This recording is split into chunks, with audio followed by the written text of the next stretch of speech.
What up, y'all? I'm back. Just want to give you guys a quick update.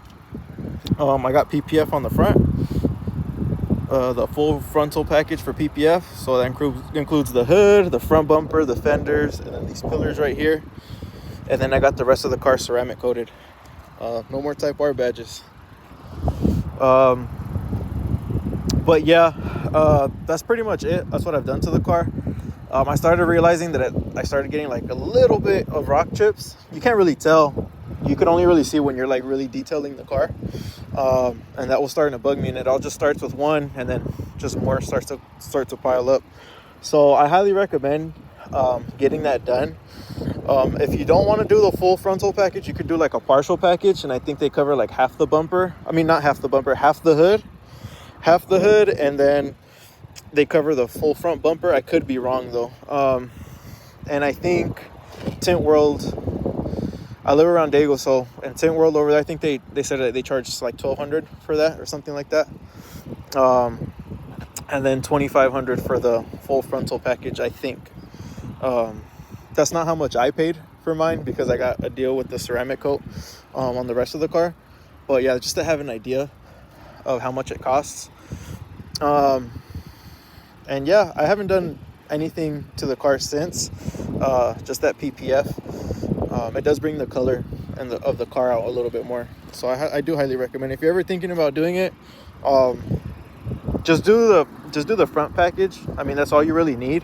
You don't really need to protect the rest of the car unless, hey, if you got money like that, bro, handles, do it. I would. If I was balling it, I would have had this car already tuned, making 404 or 500 wheel horsepower already if I was rich, you know. But yeah. Oh, and then another thing to keep in mind, I had these replaced, both the left and the right, because there was some dried up sealant in there, some fluid. I don't know if it was from factory or what, but it was dried up. I seen it before, and I thought it was something that I could wipe off until like I saw it here and there, because like I said, it was really hard to see. So what I would recommend is, if I were you, I would take a look at your headlights. When you do look at it, point a flash at it, and then kind of look at it like at an angle like this. That way you'll be able to see it, because when I was looking at it, it was really, really hard to see. I was under the car. That was the only way I was able to see it. So yeah, I would just keep that in mind. If not, you don't want to realize that issue or see that issue later when your warranty's up. So just another thing to keep in mind. As far as like any issues that I would have with the car, I wouldn't say none. I think really that was the only issue. The window, I would say, kind of like shakes a little bit, like the windshield. I don't know if the passenger side does it, but I know the driver's side does it. When you're on the freeway, it like shakes, especially if you're going a little bit like over 80 miles an hour. You'll start to see it shake. I've seen other Type Rs have that same issue, but this one doesn't shake that much, but it does shake a little bit. So that's something to keep in mind. And then the steering wheel. I don't know if this is how the car comes or what, but you guys see that? You guys let me know. I don't know if that's normal. I looked it up and I heard that it was normal, but like I said, other than the old Hondas, or anything new, it's probably the newest car I've ever had. So I don't even know if that's the issue. So let me know in the comments if that's normal. If the steering wheel, where the airbag is, if that's normal for it to be shaking like that. What else?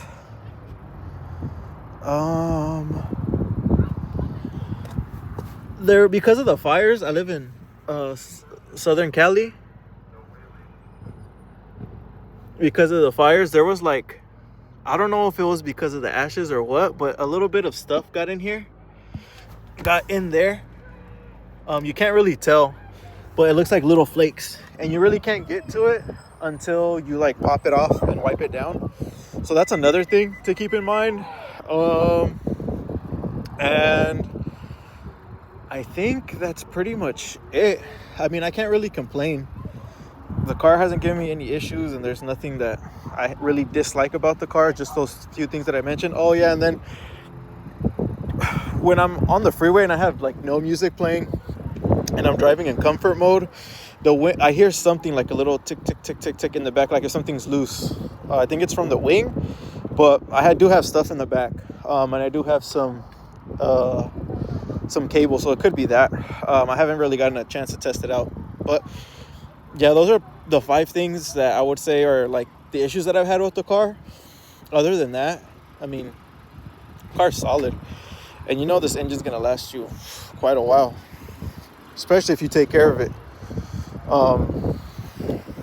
I was recommended to use Mobile One, and if you don't want to use Mobile One, then I think it's called Torrid.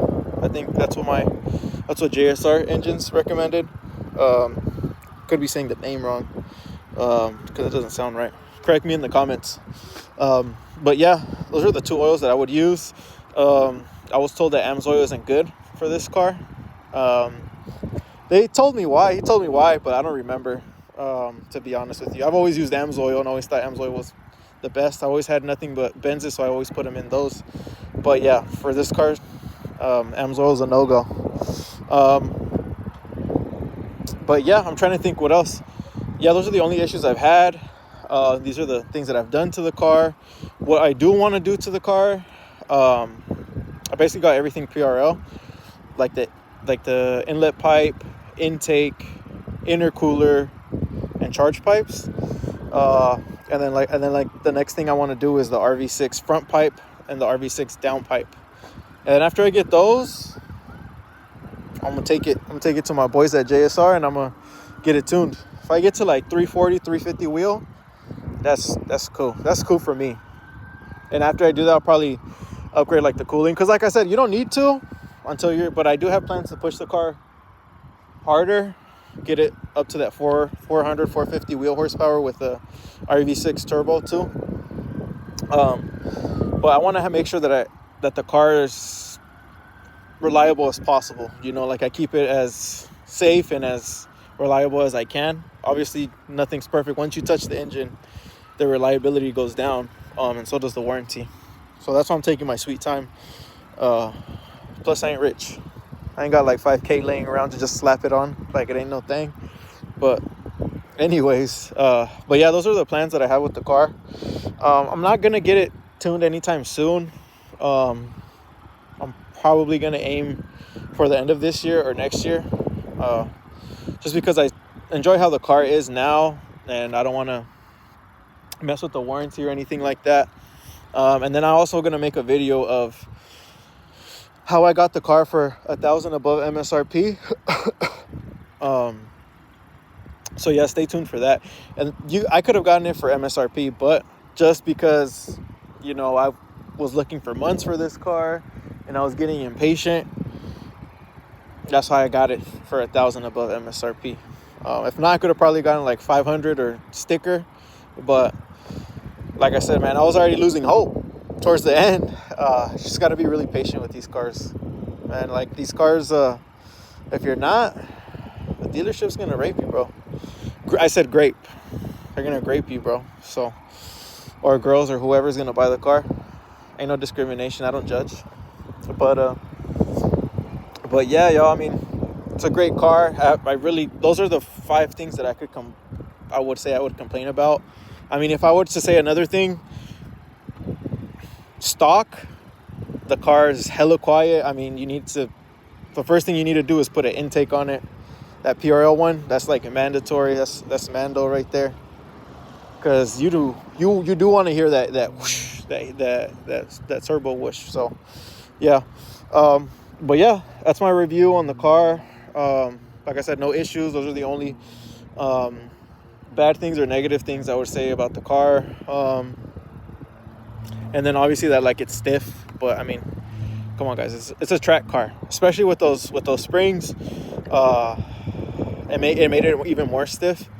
So that's another thing to keep in mind. I might go to the iBox and see how those feel, because I heard those are a similar ride, but we'll see. I just want to chill on dropping money on this whip for now, because I've spent a good amount of money on it already, and I still have plans to do more, like spend like 10K more or a little bit more than that. But so I'm just gonna chill. Like I said, the car's perfect now, no issues now, and that's why I want to keep it as reliable as possible. Maybe an oil cooler in the future, and a CSF radiator. Let's keep it as reliable as possible. Maybe some valve springs too, some upgraded valve springs. We'll see. Because I do want to get it to, if I do tune it, I want to get it to rev to like 75 or 8K. Because the car feels like it wants to pick up, and then you already have to shift. So yeah, so that's pretty much it. Stay tuned for the next one, y'all. If you have any questions, or you guys want to have any ideas of what I should talk about next, because I'm always spitballing these videos, or freeballing these videos, you know what I mean? I don't really know what to talk about until I just get here. So yeah, just let me know. And then obviously I am going to make a video talking about how I made, or how I got the car for 1K above MSRP, like I already said. Probably do it sometime this week, and then upload it sometime this week too. But we'll see. Like I said, I've been yapping too much, and I already been saying that I was going to do that, and I haven't done it yet. So, but yeah, hope you guys enjoyed the video. Like, share, and subscribe. Appreciate y'all.